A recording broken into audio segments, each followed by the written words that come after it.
со Маријан Николовски на радио Слободна Македонија. Добар ден, почитувани слушатели.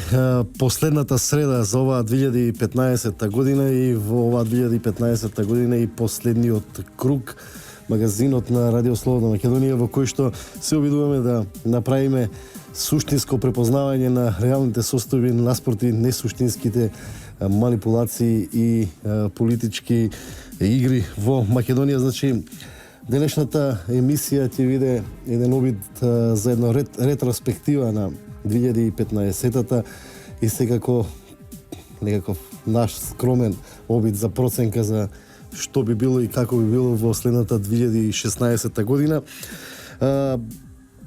Имам и гостин со кој ќе разговараме на оваа тема.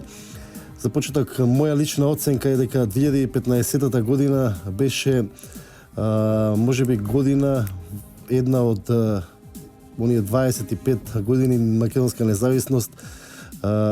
Јас би ја ставил, ја би оценил меѓу можеби трите условно кажано тешки или драматични години на политички аспект на политичката сцена во Македонија.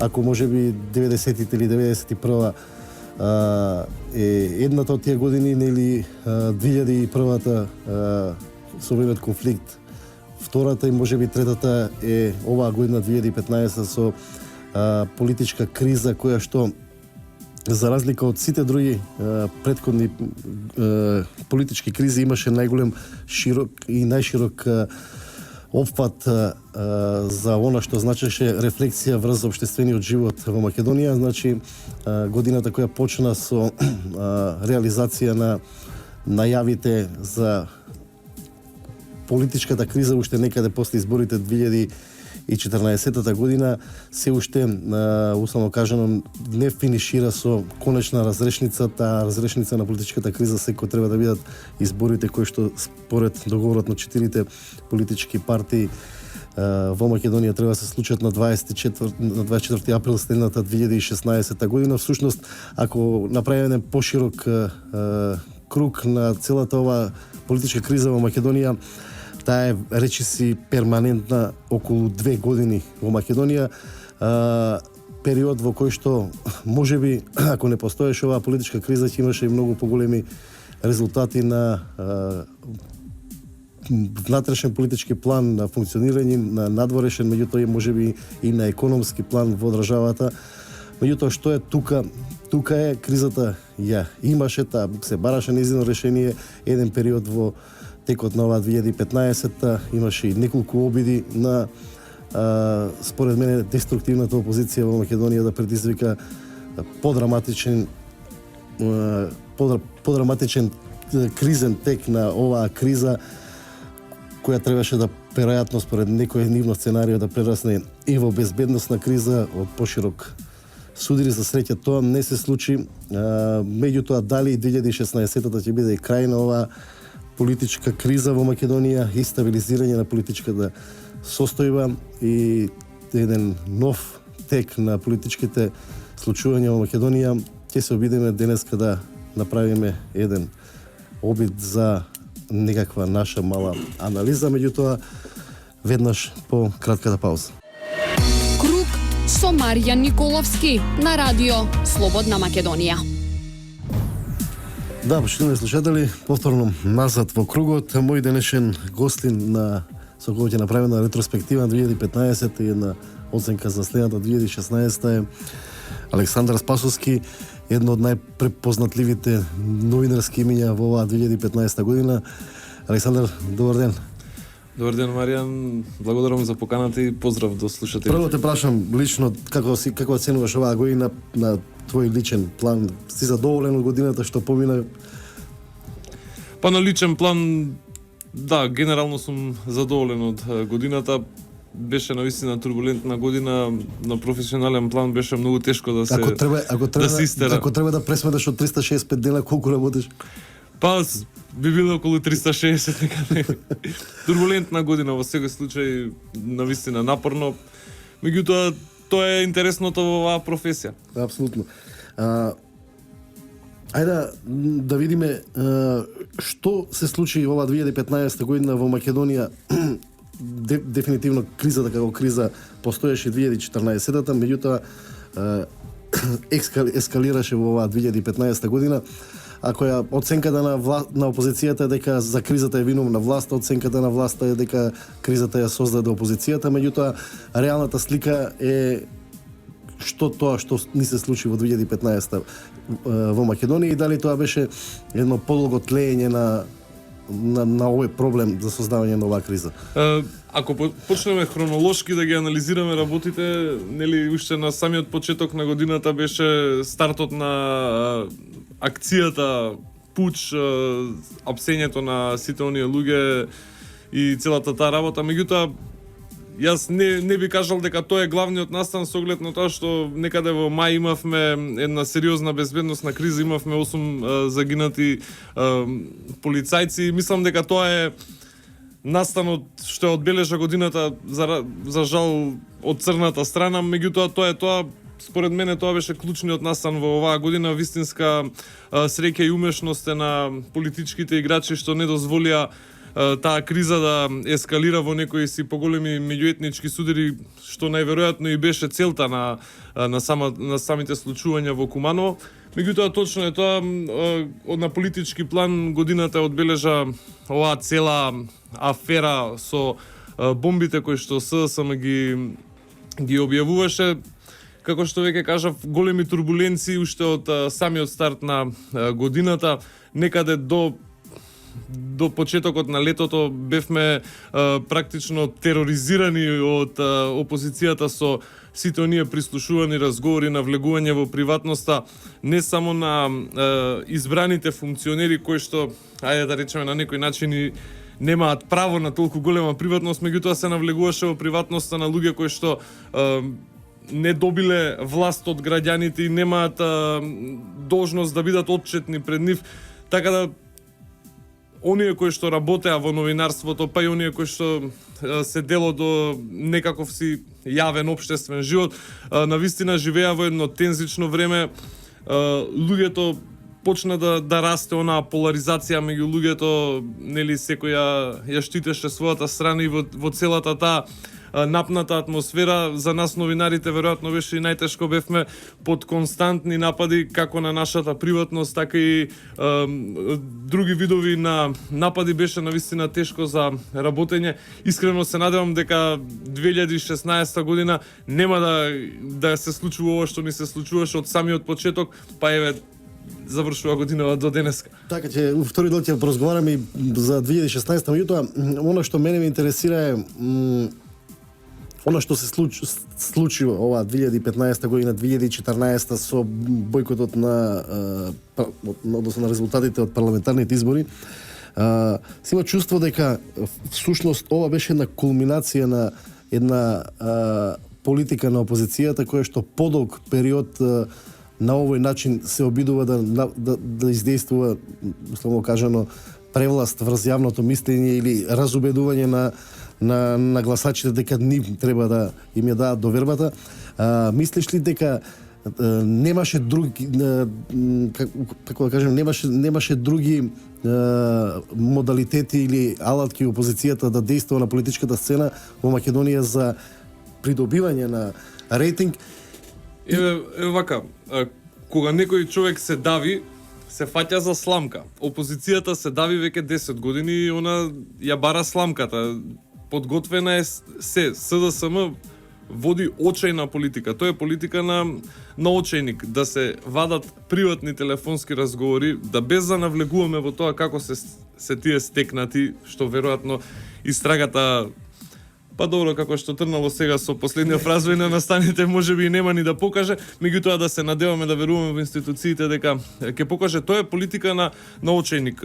СДСМ нема начин да се бори со ВМРО ДПМН на политички план со оние конвенционални политички средства. СДСМ колку време е, веќе 10 години е во опозиција, не видовме сериозна политичка програма која што ќе опонира на онаа која што изготвува ВМРО ДПМН. Знаете, и луѓето во ВМРО ДПМН имаат две раце и две нози и една глава. И така е работат. Ке седнат, ке напишат програма. Не видовме, па каква и да е таа програма, подоцна може да ја анализираме која е поквалитетна. Тоа е и нели работата на гласачите да оценат која програма е поквалитетна. Меѓутоа, од оваа страна ние немаме програма која што можеме да ја оценуваме. 10 години вие да не составите еден документ кој што ќе биде ако ние дојдеме на власт, ќе го направиме ова, ќе го направиме ова. Од Па, тука ќе ги најдеме парите, од тука ќе ги најдеме. Има и такви. Ама знаете како е?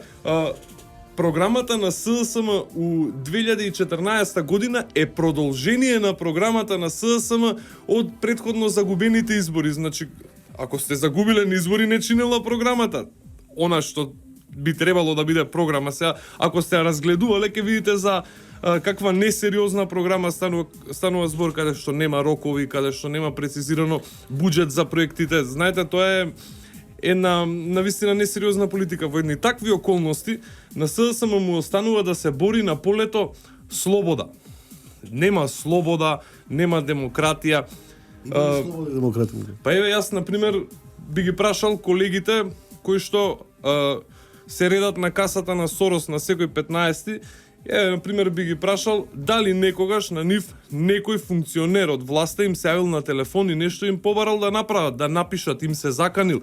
Дали можеби добиле тужба? Еве јас конкретно имам неколку тужби од СДСМ и од нивни функционери. Колегите наши во Сител, па не можеме веќе ни да броиме колку тужби имаат. Каде е тука притисокот? Кој го прави притисокот? Ако колегиве што се соработници на Сорос сакаат да прикажат дека врз нас се врши притисок и да не бранат нас, би ги замолил да не бранат. Александар, ако се направи една оценка или проценка на она што беше почеток на 2015 и денеска декември крај на 2015 и почетната точка од која што се тргнува позицијата дека со бомбите или со тоа сценарио на деструктивна политика ќе се постигне крајната цел, а тоа е демаскирање и на владачката структура во Македонија и пад на рейтингот на владачката структура и нели преку процес на избори добивање на власт во Македонија, односно ставање на ВМРО-ДПМН во делот на кругот што значи опозиција. Денеска 12 месеци подоцна состојбата покажува нешто сосема друго. Не само што, барем според оние истражувања на јавното мислење за кои што јас лично верувам во нив, затоа што и оние кои ги правеле и како ги правеле имаат минато на нема да ги спориме, изборни резултати. Резултатите кои што се на тие анкети покажуваат пораст на рейтингот на ВМРО-ДПМН. Моето прашање е која е причината за таквиот рейтинг, ако да речеме голем дел и од луѓето во Македонија, голем дел имаше едно истражување на Чинам Наири, во него повеќе од 90% Македонија населението беше запознаено со содржините на така наречените бомби. Значи и со цел тој процес 12 месеци подоцна имаме една ситуација во која што рейтингот на владачката партија е повисок отколку пред бомбардирањето. Добро, треба да се има предвид дека во еден период кога кризата беше во кулминација, имаше и мало намалување на рейтингот на владачката партија, меѓутоа не растеше рейтингот на опозицијата. Значи, не збориме за процент 2-3. По такво торпедирање денеска требаше СДСМ да има 25% поголем рейтинг од ВМРО-ДПМН. Меѓутоа тоа е тоа што го зборував на почетокот. СДСМ ништо не нуди. СДСМ не понуди ништо. Еве добро, ќе дојдат на власт. И што понатака? Ќе ги избркаат од работа овие колку и да се луѓе вработени во администрацијата, па кој ќе гласа за нив еве што работи во администрацијата? Кој е тој што ќе гласа за нив ако вие викаат дека ќе го избркаат од работа? Една работа. Ќе ги укинат субвенциите за земјоделците. Па кој земјоделец ќе гласа за нив ако му ги укинат субвенции? Доаѓаме до заклучокот дека ќе ги намалат пензиите, ќе ги стопираат. Кој пензионер ќе гласа? Доаѓаме до заклучокот дека граѓаните се чувствуваат несигурни со СДСМ или повеќе сигурни со ВМРО-ДПМН. Па СДСМ води една многу чудна политика на да не му се даде афирмација на ниту еден проект без разлика дали е тој и колку и да е добар за целото општествено живење. Кога вие не му давате афирмација на еден проект, да без разлика каков, еве да речеме субвенции во земјоделието или афирмацијата ја давате на некој извртен начин, тоа што е навистина чудно. Ако нешто е добро, тоа е добро, без разлика кој го спровел како проект. Можете да се обвинувате себе зошто кога сте имале можност не сте го спровеле. Меѓутоа да кажете за еден проект дека не е добар само поради тоа што го спровел вашиот политички противник, таква политика очигледно граѓаните не одобруваат. Тука правиме уште една кратка пауза, враќаме веднаш.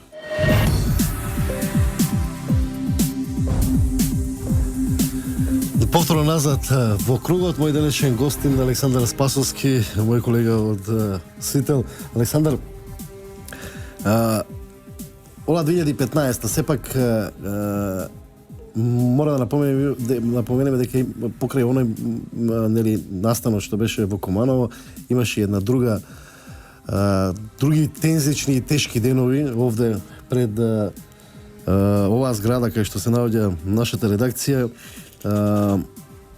Тоа е, чинам, деновите пред оној протест на опозицијата, кога прв пат бевме во една состојба во која што состојбите веројатно можеа поприлично да ескалираат и да се случи некаква натремакедонска конфронтација меѓу македонците на политичка сцена, нешто што барем досега во Македонија сме го немале. Се надам дека никош нема ни да го имаме, да тоа е некој вид на конфликт заради политички интереси различни меѓу македонците. Меѓутоа, во мај тие денови постоја такви тензични ситуации. Многумина денеска од денешна дистанца веројатно ќе се согласат дека тоа веројатно можеби беше едно од сценариото на она радикално крило во СДСМ, кој ден денеска јавно ги заговара ставовите и тезите дека оваа власт не може да се сруши на избори. Зборувавме, нивна проценка е дека овој народ веројатно недоволно е свесен и затоа дава подршка и дека ако не може да се сруши на избори, мора да се сруши преку улица. Колку мислиш дека тоа сценарио е угушено во неговата идеја и колку може сепак да се појави тука некаде во продолжението на распетот на оваа политичка криза? Па добро, за да срушите некого, па еве нека биде и на недемократски начин, треба зад себе да имате одредена сила. Силата во такви ситуации се црпи од граѓаните. Кога би имале вие сила некого да срушите насилно, тоа значи дека би имале сила да го срушите и на избори веројатно. Зошто би било потребно насилство? Таа политичка партија сепак има гласачко тело од 200.000 луѓе, значи да, меѓутоа се соочува со политички противник кој што има гласачко тело од 500.000 луѓе, кога би се направила тука глупаво е да се прави математика, меѓутоа кога би се направил тука заради тоа зборувам дека не може некаков судир би бил сериозен, меѓутоа не би постигнал целта. Тоа е и веројатно тука ги правели и през се согласувам, апсолутно ирелевантно е. Прашањето ми е дали таквото сценарио мислиш дека е поразено во СДСМ? Па не би можело од овој аспект да се коментира. Луѓето во СДСМ се соочуваат со една, ајде да кажеме, безизлезна ситуација. Тие предизвикаа кризата, сакаа да прво се обидоа, направија обид за насилно уривање на власта, кој што беше пресретнат. Сега целата таа криза треба да се канализира, да резултира со избори. Она што беше кулминација на самата криза, до еден степен го намали рейтингот на ВМРО ДПМН, но не го зголеми рейтингот на СДСМ и во таква ситуација по спласнувањето на целата таа криза, откако работите почна полека да се спуштаат, рейтингот на ВМРО ДПМН почна да се враќа. Партијата е на терен дење ноќе. Нешто што СДСМ го нема како одлика. И во таква една ситуација, изборите кои што се најавени во април, веројатно ќе го повторат резултатот кој што се случи на изборите минатата година и сега СДСМ е во безизлез. Бараа избори, се бореа за нив, како што Заев каже и на Конгресот сега на 13-ти. И сега кога ќе дојдат изборите, тие многу е, речи си известно е дека ќе ги загубат. Тоа е голем проблем за нив. Уште еден случај кој што деноиве последната недела две е актуелен во Македонија, тоа е оној случајот со Фабриката за афери. Фабриката за афери. Многу прашања коинцидираат со, ако се направи анализа од денешна дистанца да се гледаат состојбите како се развиваа, многу работи коинцидираа со овој центар. Мислиш дека ова фабрика за идеи е центарот Не на за идеи идеи, за афери. за афери.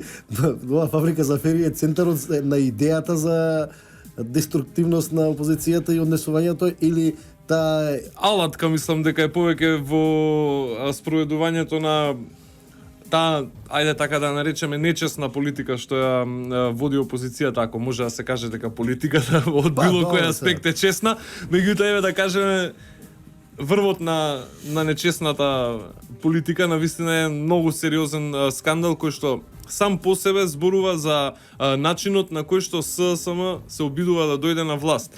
Ова што го пресретна полицијата, водена од Оливер Спасовски, еден чуден парадокс, еден момент, односно одзема едно големо оружје на СДСМ за во предизборниот период, односно можеби за во самата кампања.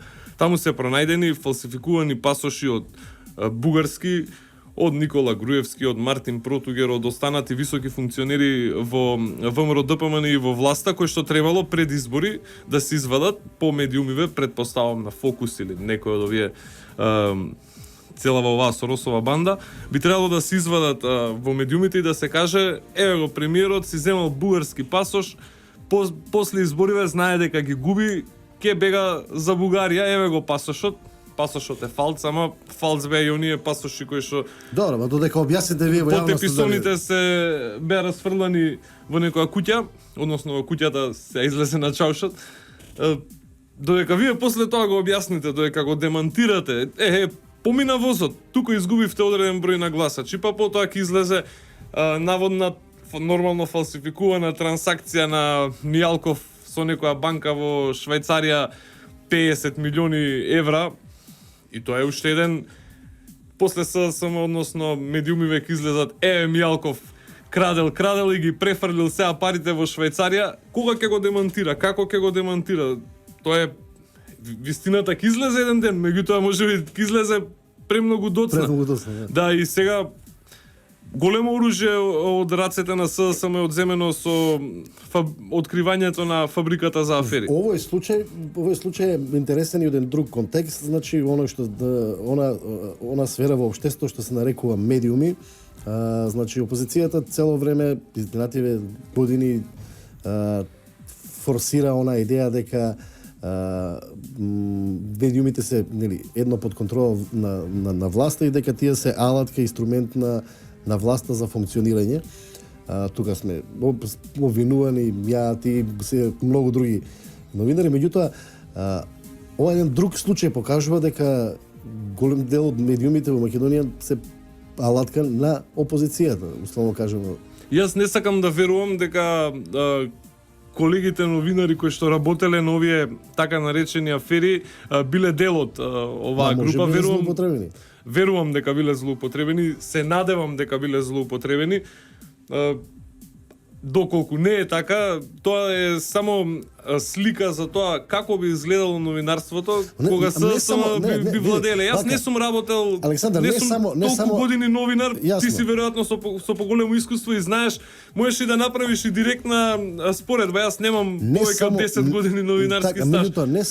Не само конкретно медиумот кај што се објавува. Јас зборам за еден поширок контекст. Вие кога ќе видите расширувањето на тие вести, на пример, што зборува преска, условно кажано, кога ги спомна и ти можни вести од типот Груевски со бугарски пасош кои требало да се појават, тие во еден ден тој круг на медиуми не ги проверува, пример, условно кажано, него едноставно тоа ширење на таа вест веројатно би било у координација со центарот на Неверојатно, сигурно би било во координација. Значи, затоа што професионален новинар во таква вест, на пример, нема да ја споделува одма. Веројатно, знам, кога се провери направи анализа. Тие дел од тие медиуми постојат со единствена цела, тоа е таа цел, да ја шират таа вест без да проверува. Долго време сум и во интернет просторот во Македонија, работам значи на интернет порталите и има еден феномен во Македонија кој што опозицијата го спозна на минатогодишните избори, а тоа е дека не треба да се извлекува слика за реалноста од виртуелните, односно од социјалните мрежи. Оние кои што ја работат оваа работи, кои што добро ги познаваат социјалните медиуми, знаат дека тој алгоритам, таа програма така функционира да создава ваш свет, да добивате информации само за работи кои што ви интересираат. Ако вас ви интересира, односно сте приврзаник на одредена политичка партија и нормално имате пријатели во таа партија, па интереси, односно им лајкувате страни и слично постови, вие добивате информации само за поврзани со тоа. Таква е програмата, така е замислена. Ај што лајкот не е глас, него така е замислена таа цела мрежа. И вие добивате впечаток, сите што ги знам, види цел Facebook, една глупава фраза, цел Facebook ја поддржува оваа политика. Значи, ние сме многу јаки, ви кај да отворам, кај да кликнам, само наши слики гледам, само наши постои. А тој од другата страна обратно. Сосем обратно. Па тоа и на своја коша го почувствува професорка Ванковска, која што сакаше на Facebook да се кандидира за председател, па потоа кога излеговме од виртуелниот свет, видовме дека тоа тешко оди. Тука правиме уште една кратка пауза пред финалето и оценките за следната 2016. Круг со Маријан Николовски на радио Слободна Македонија. Последните 7-8 минути од денешниот круг резервирани за финалето. Александар, прво, ќе има избори? Се помали се шансите со оглед на рейтинзите, актуелните случувања, фабриката за афери, која што, како што кажав, е сериозен удар за СДСМ, останува без, ако у фудбалски жаргон, без два играчи некаде уште на полувреме. Јас се надевам дека ќе има избори од аспект на тоа да се стави еден крај на цела оваа криза, сите овие случувања, оваа опасна поларизација која што се случува во општеството, да се релаксира комплетната јавност, меѓутоа мали се шансите реално кажано да има избори, ако се надевам дека веројатно и тоа е целта на овие така наречени олеснувачи, странски емисари кои што доаѓаат во посета на Македонија. Еврокомесарот Хан нели има најавено посета на почетокот на идната година.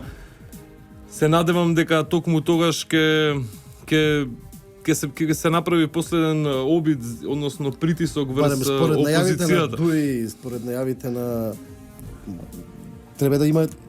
Види, ако зборуваме за ДУИ е партија која што е позната дека свири по нотите на странците и сега каква насока ќе добијат, веројатно и така ќе свират. Останува, мислам дека клучно ќе биде како ќе се постави СДСМ, дали ќе го надмине тоа дека и ќе се на еден начин помири со фактот дека на овој начин не може да се добие власт, веројатно ќе треба да има некое преструктурирање и да се почне со нова политика. Зборуваме после секој избори, пред секој избори, така. После секој избори и на крај се случува, на пример, очекувањата беше нели доаѓањето на Заев требаше да промени политиката на СДСМ. Ја промени политиката на СДСМ, меѓутоа кон Полошо сега не ја промени, ја засили, тоа не е промена на политиката. Промена е.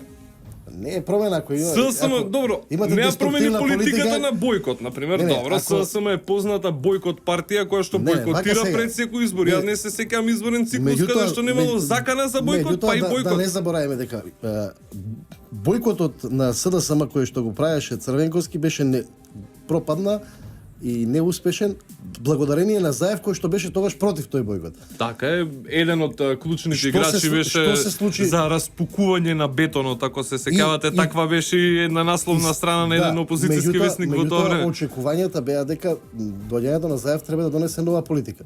Значи, бојкотот со замена со појак бојкот не е нова политика. Од тој аспект не е нова политика, меѓутоа е на некој начин многу големо спуштање на стандардите за политичка битка. Не сме биле сведоци на до овој степен закрвени политички партии. Не сме биле до сега сведоци да излезе лидер на една политичка партија и да каже ти сте ми најголеми политички непријатели. Во овој случај Сител, како беше, Канал 5, МТВ, Алфа и еден весник, дневник, вие сте ми најголеми политички непријатели. Па ја не знам дека некој некојаш на избори гласал за Сител или за Канал 5, како може да му бидат непријатели, што не работат по неговиот диктат.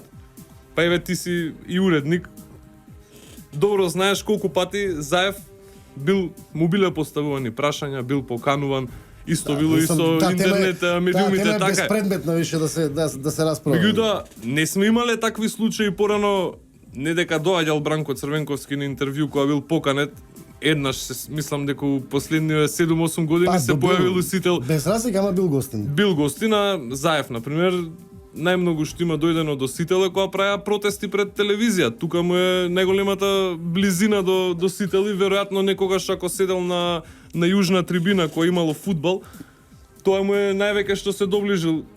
Таква ситуација немаше со Црвенковски, например. Црвенковски водеше друг тип на политика. Заев да не го рехабилитираме Црвенковски.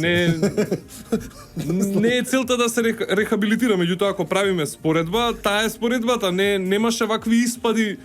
Пример, оваа изјава на Заев е гаф. Сам по себе, верувам дека кога завршила пресконференцијата самиот си рекол што кажав побогу. Па не сум баш сигурен. Јас мислам дека е еден сериозен политички гаф. Еден од многуте. Решение на политичката криза верувам дека треба да има со овај како финално прашање за крај, пошто имаме уште минута до две, веројатно ќе има како идеја, дали ќе биде април, дали ќе биде малку подоцна. Меѓутоа, она што мене ме интересира, сега ќе го цитирам овде и професорот Мухич по последното интервју на Прес 24 во кој што вели дека решение на политичката криза во Македонија ќе се најде, но ќе биде крајно неврологично и со долгорочни негативни последици за политичката интеграција на државата.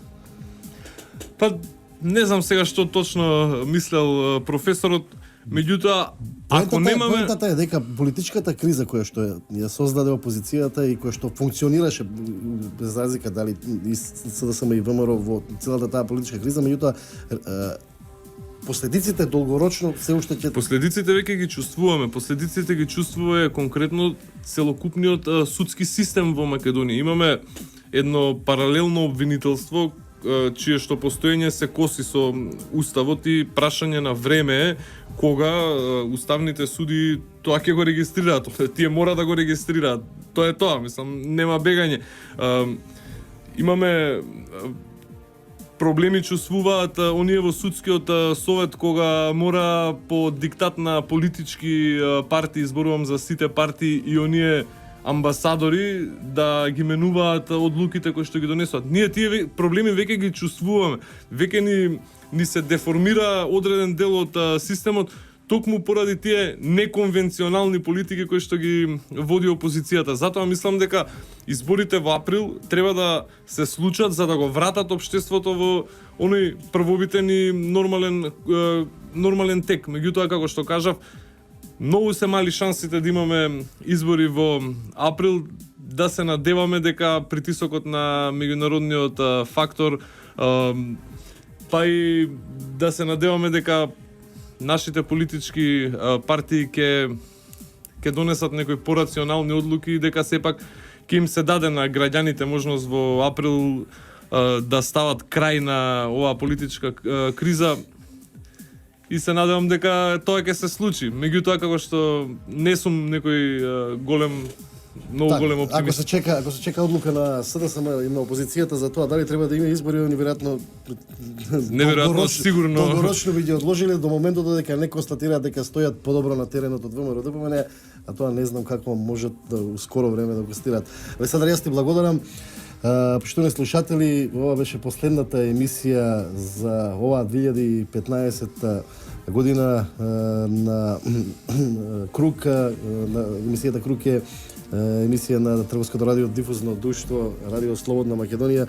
Уредник и водител на емисијата е Маријан Николовски. Денеска е 30 декември 2015 година, еден ден пред крајот на оваа година. Емисијата е во продукција на Радио Слободна Македонија. Јас во името на моите колеги со кои што денеска ја реализиравме ова емисија и посакувам убави празнични денови. Се гледаме следната 2016, се надевам со многу порелаксирани теми за разговор. Имате пријатен ден. Круг со Маријан Николовски на Радио Слободна Македонија.